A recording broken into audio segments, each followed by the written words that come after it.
Robert Jenrick, the Conservative MP for Newark, candidate for leader of the Conservative Party and a former Minister for Immigration. He joins me live in the studio. Thank you very much indeed for coming in. Hi, good morning. You've laid out 10 principles, amongst other things. You've laid out 10 principles for leadership. We could go through them all, but we'd be here quite a long time, I suspect. But the first one says that the nation state is fundamental. Do you think people have lost the idea of a nation state or are worried about the idea of a nation state? Yeah, to an extent, yes. I think the nation state has been the foundation stone of really everything that we have achieved as most Western democracies over generations. And it's incredibly important that we defend it.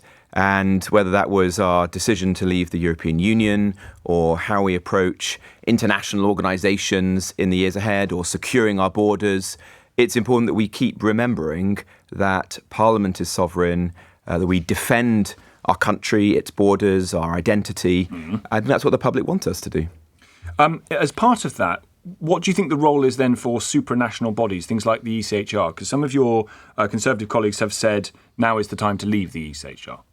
Well, look, I think there's an important role for the UK in the international community to be using all of the organisations that we're a part of, whether it's NATO or the United Nations, to influence the world around us and to play an important part in shaping the world. But I do think that we have to constantly ask ourselves, are our membership of these organisations or treaties or conventions working in the best interest of the British people? And I have come to the conclusion that the ECHR, the European Convention on Human Rights, is holding us back in our ability to secure our borders, to remove dangerous people from our country, like foreign national offenders, rapists and murderers and paedophiles, and to survey terrorists, to keep the public safe, which is ultimately the basic duty of the British state. And so I do advocate leaving. I don't do that from an ideological perspective, far from it. I do it from the practical experience that I've had as a minister in the Home Office. And I think if we do that, it will make it easier for us to deliver on really important promises that we've made as politicians over the years, particularly to secure the border. You've said we being the Conservative Party, rightly face a deep well of anger. If we do not listen and change, political wilderness awaits. And you've talked about one of the changes that you want to bring in, the leaving of the ECHR. Problem is, you have been involved in governments that have promised the earth and delivered nothing. You were housing minister, you haven't built enough houses. You were immigration minister, didn't get Rwanda over the line. Why would anyone trust you? Well, I do accept my share of responsibility for the mistakes of the last 14 years. And a big part of my pitch to be leader of the Conservative Party is that it's important that the party fiercely defends the things it got right and there were things we should be proud of over the last 14 years. But we have to be painfully honest about our failings. And I think we did fail to deliver on some very important things. Immigration was one of them. It's not the only one. I think also growth was too low. I think some of our public services have not been performing as well as they should have done, like the NHS. For my own part, I always fought relentlessly to deliver for the country. And when I was housing secretary, in fact, housing starts were at their highest level since 1987. Well, I think I think that mistakes were made. We didn't pursue the kind of imaginative reforms that were necessary to get more homes built. And I want to see those done in the years ahead if I was fortunate enough to be our Prime Minister. On immigration, I secured the biggest set of reforms to our legal migration system ever. That is going to reduce the number of people coming into the country legally by around 300,000. You're starting to see that now in the data that's being published with each passing quarter. I didn't feel ultimately that was enough. And neither did I think that the Rwanda bill that the then Prime Minister proposed was likely to succeed. It was an important policy, but not robust enough in the protections it had against abuses. And so I took the decision to resign. I think that gives people a degree of confidence that I am somebody who stands on principle. And when I say something, I mean to do it. Well, the Rwanda plan, which you spent a lot of time in the Home Office working on, turns out was prohibitively expensive. The Home Secretary, Yvette Cooper, says that over the 6 years of the partnership, the previous government had planned to spend over £10 billion of taxpayers' money on the scheme, something she says was never actually laid out to Parliament. Is that a figure you recognise? I don't know exactly which figure she's quoting, but the scheme was costly, but so is illegal migration. Illegal migration is costing several £billions to this country every year. Sure. Those costs are rising. I don't see that they're going to fall anytime soon because we're living in an age of mass migration where all Western countries are experiencing unprecedented levels of people on the move, seeking a better life in countries like the UK. And you've got to take decisive action. And if I could just answer the point about Yvette Cooper, she and I differ on this profoundly. She just hopes that we can somehow arrest our way out of this challenge. She's probably learning now at the Home Office that is not going to happen. I've sat down with the National Crime Agency, our security services, Border Force, and to a man and a woman, these experts in the field advise ministers that that is not possible, that you need to have, in addition to diplomacy, criminal justice work, law enforcement, you need to have a deterrent. That's what the Rwanda policy was. It was an effective deterrent to break the people smugglers' business model once and for all. Without that, and you're already seeing this, we are going to have unprecedented numbers of people crossing the channel illegally. And I think that's a disgrace. The public want us to stop this, and the Labour Party is not going to do that. The Rwanda plan would never have been able to send the number of people that were coming in, that were being trapped in the asylum system because their cases weren't being dealt with sufficiently to unblock that system. Well, I disagree. The premise of your question is not correct there. The point of the Rwanda scheme was to create a deterrent. And if hundreds of people were sent to Rwanda, which was possible it was possible under the scheme. If hundreds of people were sent, that would break the business model of the people smuggling gangs because people would not leave a place of evident safety like France or Belgium or Germany, make this dangerous crossing if they thought there was a material chance of ending up in Rwanda. How honest were you with people about the cost of this scheme? Again, the Home Secretary says the potential asylum cost over the next 4 years could be an eye-watering 30 to 40 billion. I've mentioned the 10 billion figure already. You say you're not sure where that figure comes from. So what was it going to cost? It was going to cost. It depends how many people were sent, because there are both fixed costs and costs per illegal migrant sent to Rwanda. But the broader point is this: the cost of illegal migration is very high, and I think there's not a price that you can easily put on securing the borders of our country. A country without borders is not really a country at all, and so I think it's incredibly important that we do secure our borders. What Yvette Cooper is essentially saying is that she's going to surrender to the people smuggling gangs. She's just going to open the border and has no effective policy whatsoever she would obviously to try to secure our borders. But I just want to be very clear about this was cost. It yesterday or the day before where 500 people entered the country. The most highly respected studies in this field suggest that the lifetime cost of an illegal migrant to a country like the UK is around £400,000. So when a boat arrives with 80 illegal migrants on it, you're talking about 30 or 40 million pounds. So the cost of this is immense. Depends how long they're here. It's also not just about money. It's also about the cost to society of having illegal migrants coming here, people we don't know anything about. Yes. And that is, to me... No one's denying, Mr. Jenrick, that this is an issue. It's a real big problem. Well, that's why we have to have a proper solution to it. But I just want to know whether or not you knew of a figure of 10 billion quid over the 6 years of the partnership that the government had planned to spend. I have no idea where Yvette Cooper has that. That's wrong. I just don't know what she's quoting there. So what was the cost of the partnership? Since the Labour Party came into office, they seem to have been making up a whole series of figures to justify the political choices that they're making. You saw that with Rachel Reeves the other day. They are making this figure up? Well, I just don't know what that number relates to. But what I do know is that they are bandying around numbers, both on the public finances and on illegal migration, to justify political choices. The political choice that Yvette Cooper has made is because she is too squeamish to have an effective deterrent. She's abandoned the Rwanda scheme before she has come up with any credible alternative. She said she's creating a border command. She's failed to recruit somebody to lead that. So our efforts to secure the border are now in limbo, in stasis. That isn't right. Every passing day, dozens, sometimes hundreds of people are entering the country about whom we know next to nothing. That, to me, is a national security emergency. And I want to take an altogether different approach. Would you reintroduce the Rwanda plan if you, as a policy for the Conservatives, if you won? Yes, I would. I want a stronger version of the Rwanda plan.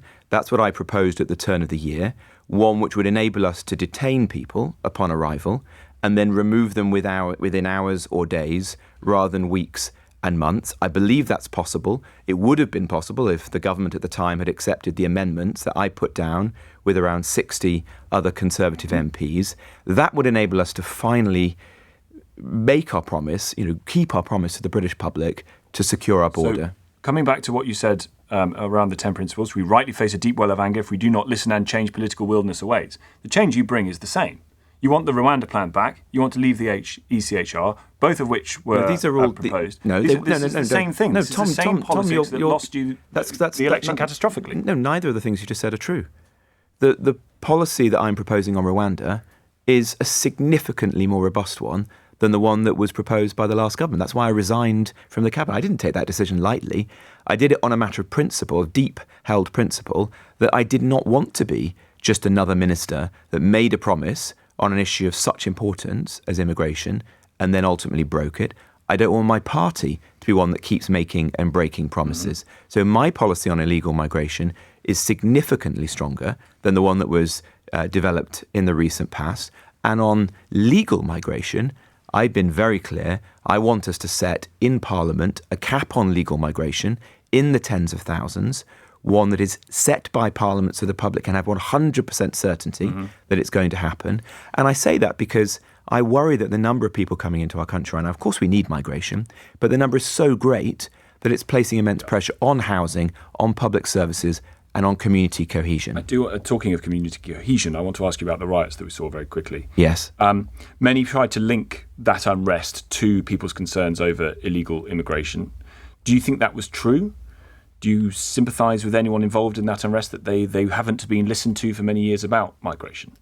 I don't think there's any justification whatsoever for the violence, the thuggery, the racism that we saw on our streets during that time. And I don't want to draw any parallel between these issues. And in fact, I think people who have are wrong because they are delegitimizing those millions of people across the country who are worried about immigration or crime or Tom integration. Says that we need a national conversation, an honest conversation about what really went on there. You think we've had that and we don't need it? Well, I don't want there to be any justification whatsoever for people who are engaged in that kind of violence and thuggery, whether that's on the far right or the sectarian gangs and individuals that were involved in retaliatory counter-protests. We must call that out, and we want the police to be tackling that without fear or favour. Separately from those riots and disturbances, there are debates which are legitimate and which I have been a leading voice on, where we have to ensure that the millions of people in our country who are concerned about the level of migration and other issues as well, the fact that there are communities in our country which have been underinvested in and undervalued for too long. I am concerned about that, and I want to ensure that the voices of those people are heard. But they are heard through legitimate democratic debate, never through violence and thuggery of the kind we've seen. That's a complete disgrace and should always be called out. Just finally, what's your sense of the notion of what Nigel Farage talks about when it comes to two-tier policing? Do you think there have been displays of two-tier policing? Yes, I do. I've pointed out some of them in the people past. Shouldn't be shouting Allahu Akbar on the streets. They should be arrested. Particularly after October the 7th, I thought on the streets of London there were instances where the police were too quick to put community relations above robust enforcement of the law. I thought, for example, it was wrong that an individual was seen calling for jihad off Oxford Street, and that the police initially appeared to justify that as a legitimate expression. I don't think it was. I think in the context, it was highly intimidating and was quite possibly intent on violence. I think context matters, clearly. Allahu Akbar is a common expression used by millions of British Muslims in their everyday lives, spiritually, peacefully. There are instances where it is meant to be intimidatory, and we have laws to protect the public from that. And I want the police to be enforcing those laws as robustly as possible. My central point is this. The public expect the police to be enforcing our laws without fear or favour, and they expect politicians to have the courage to call out acts of violence and thuggery wherever it comes from whichever quarter. And I did feel at times that Keir Starmer was too squeamish and too selective, was comfortable calling out the far right, quite rightly, that was disgraceful, but far less so when the same kind of acts of thuggery and violence were emanating from other quarters. I think a leader in these instances of national crisis has to unite the country by clearly calling out violence and thuggery wherever it comes from. Prime Minister said he would protect all citizens, that there was no excuse for any violence. Where's the squeamishness? Well, in the public statements that he made, he only referred to the far right. Now, I'm not here to defend the far right. I thought their behaviour was disgraceful. You know, it was anti-British when you see a mosque being attacked, where you see blatant racism on our streets. That is appalling and disgraceful. What were those people thinking? But I also was extremely concerned to see retaliatory gangs on the streets of Birmingham, for example, brandishing bats and weapons. And I want politicians like myself to be consistently calling out people of any kind who are engaged in that activity. And we even saw a minister in the Home Office, Jess Phillips, who is a minister responsible for public protection, in particular women and girls, who was appearing to give a degree of legitimacy or justification to some of those gangs. That's quite wrong. I think we as politicians should be calling out violence and thuggery wherever it comes from. In a word, is there still a place for Nigel Farage in a new Conservative Party? No, I don't think there is. Look, I respect Nigel. I think he's been an important voice on issues that millions of our citizens care about, like immigration. But he has chosen to lead another political party. And so for as long as that continues, there's no role for him in the Conservative Party. I view reform as a symptom, not a cause. It has been enabled to grow in popular support because the Conservative Party has failed to tackle a number of important issues, of which migration is clearly the most significant. I want us to win back all small c Conservatives in this country back home to the Conservative Party by being very clear on those issues. And I believe if I was fortunate enough to be leader of the party, I would give the credibility and authenticity on those issues required to give confidence to those voters to come back home and support the Conservative Party. Grateful to you for coming in. Thank you very much. Thank you very much. Robert Jenrick, Conservative MP for Newark, candidate for leader of the Conservative Party, former Minister for Immigration.